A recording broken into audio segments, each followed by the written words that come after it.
We just came off of one of the best Nintendo Directs ever, and I wanted to talk about it just a little bit more and something that only Nintendo can do, because there's been a lot of interesting talk surrounding the Nintendo Directs, the style, what people think about them, if they don't like them, if they do like them, and so much more. And also what Microsoft and Sony are doing in conjunction with a couple of other things that I just wanted to discuss. So this is going to be a pretty interesting video. But before we get into anything, please make sure you hit that like button, subscribe if you're someone new, and click that notification bell to get my videos first. Now, recently I put out a poll on my community page asking you guys to rate the most recent February 9th, 2022 Nintendo Direct. And it went pretty crazily. And I was kind of shocked to see the results, because I got into some lengthy discussions and I've seen other content creators put out videos just saying, hey, well, that wasn't so good, or no, only you like this. And I had a feeling that it wasn't just me, because my chat was going insane when the Nintendo Direct announcement were just firing off. Like, I saw all sorts of ranging opinions from lots of content creators. And this is not to discredit anybody else who didn't like it or pump up people that feel the same way as me. I just wanted to get a real pulse on the situation. So on my community page, I put up this poll, and as of the time that I'm recording this video, there's over 10,000 votes and counting, and it seems like there's going to be a lot more racking up over the next week or so. And over 80% of you guys stated that the show was at least minimum an 8 out of 10, because I did a letter grade, you know, like old school report card. I put A, B, C, D, F. Like, you can pick one of those. And it was overwhelming amount was B or higher, and nearly 50%, I think it was about 47% or so, gave it an A. Wow, nearly half of all the votes. So while this isn't a be-all, end-all of the overall judgment of the Nintendo Direct, I think the people that come to my channel have a pretty good pulse in terms of wide-ranging opinions on what they like, don't like, stuff like that. Yes, a lot of us are Xenoblade fans, so it might be tilted towards that, obviously, because Xenoblade was there.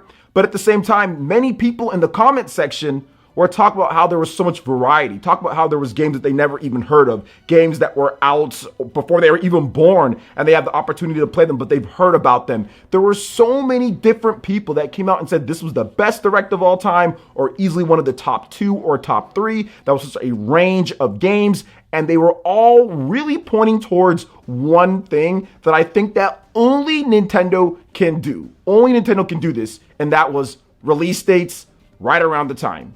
This is something that, for better or for worse, Microsoft and Sony just can't do. And the reason why they can't do that, in my opinion at least, is because their audiences are focused on certain types of games that take insanely long to develop. Now, if you look at it, Nintendo has a track record when it comes to certain games of showing it off, and man, we just don't see it for a while, or it just takes forever and they just don't give information. And that is The Legend of Zelda.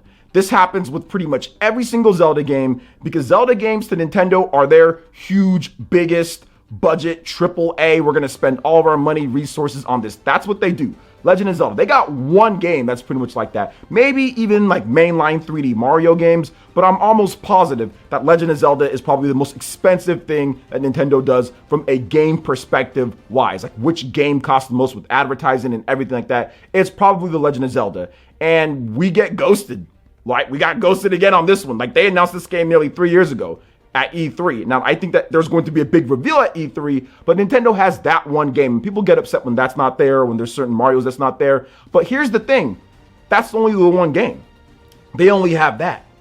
Everything else that Nintendo does, well, not everything. Xenoblade obviously takes a long time. But a lot of the stuff that Nintendo does with their development, it can be done in a 2-year development cycle, or a year and a half, or something like that, or they can get somebody else to do it. And people can be excited about that. So stuff like Fire Emblem Warriors 3 Hopes, you know, that's not a game that's going to take 3, 4, 5 years to make. Stuff like Mario Strikers, another game that's not going to take multiple years and big budgets to make. And another thing that kind of ties into this is that Nintendo's audience, for the most part, they're not completely concerned about the graphical capabilities or the graphical prowess of every single game. And they're excited. Heck, it can look a certain way and they'll pay $60 for it.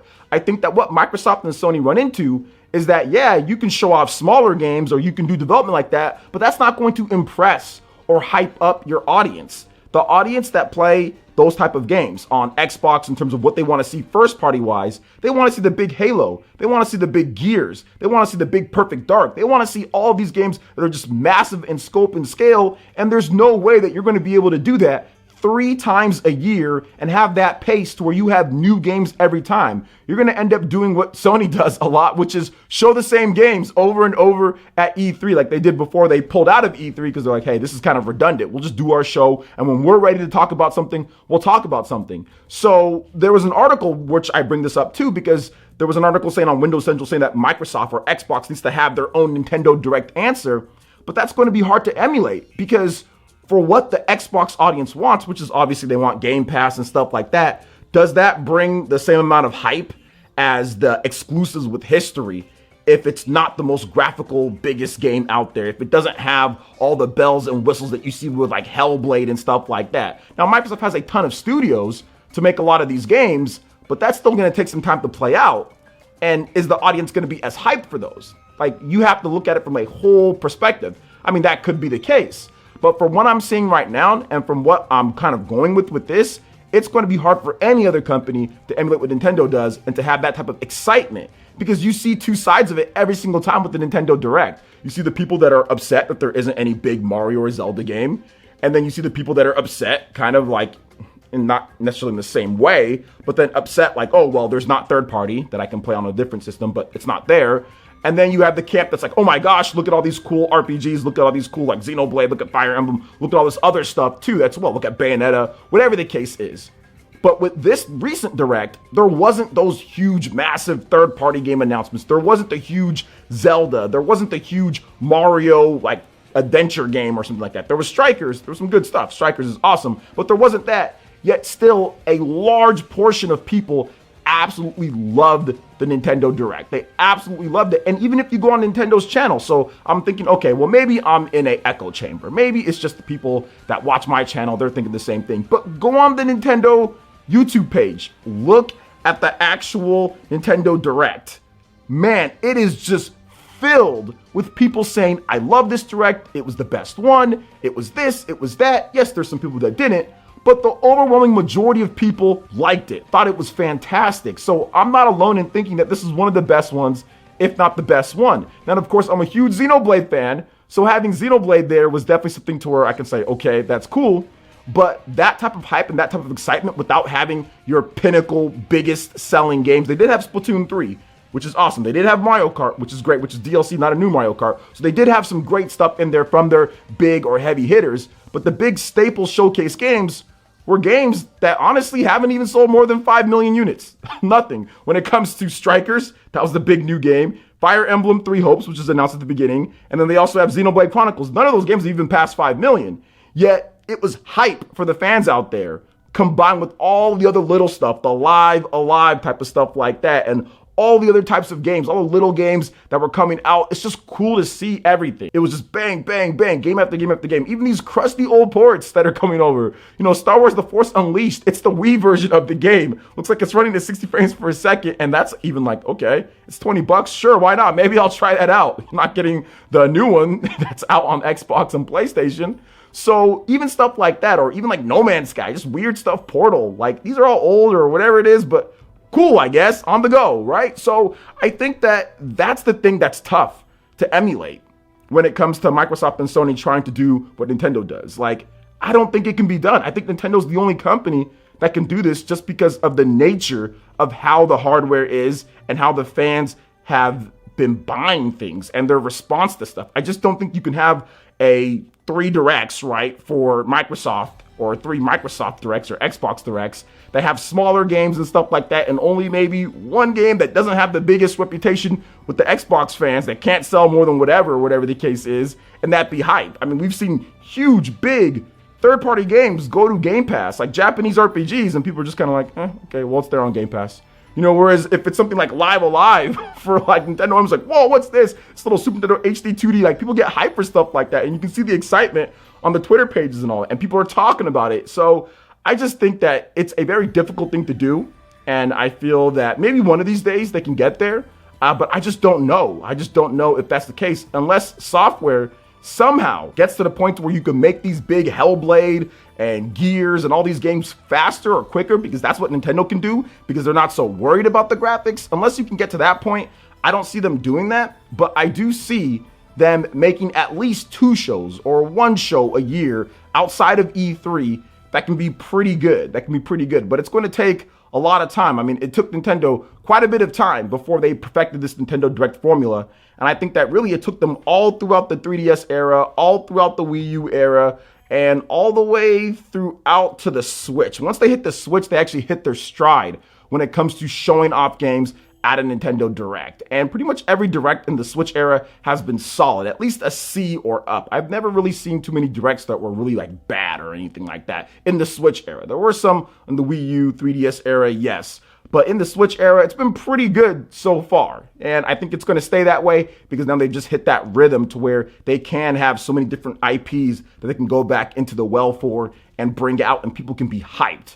I mean, look, I don't care what anybody says. I don't care how many units you guys think it doesn't sell or whatever it is. Xenoblade Chronicles 3 is a hype game because there's nothing else on the system like it. Name a JRPG that's going to be as big as Xenoblade Chronicles 3 or is as big as Xenoblade Chronicles 3 that looks as good as it does, that's going to have that type of story and everything built in with the depth of a Xenoblade. You just don't see it. So I'm hyped for the game. I think it's a huge game worthy of being shown off. And I've talked about it before in previous videos, and I will have a separate video discussing that even more. But man, does it feel good to be able to say, look at this Xenoblade, look at this Bayonetta, look at this game. Everybody has their eyes as the big reveal or the big game being shown, getting those games the much needed publicity and much needed attention that they deserve. Because you can't have Mario and Zelda 24/7. You can't have Mario and Zelda big games every single time. There has to be other stuff.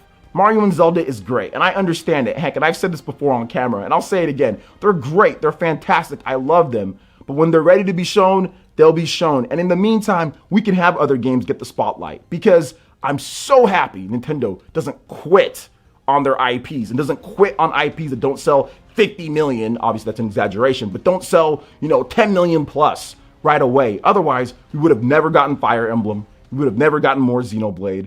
We would have never gotten more IPs that don't do as well as Mario and Zelda. And Nintendo would just be putting out those games 24/7 and not even trying to make other games and lifting those ones up. So I'm so happy fans are receptive towards other games getting that big spotlight as well, despite it not selling 10 million. But I'll say this.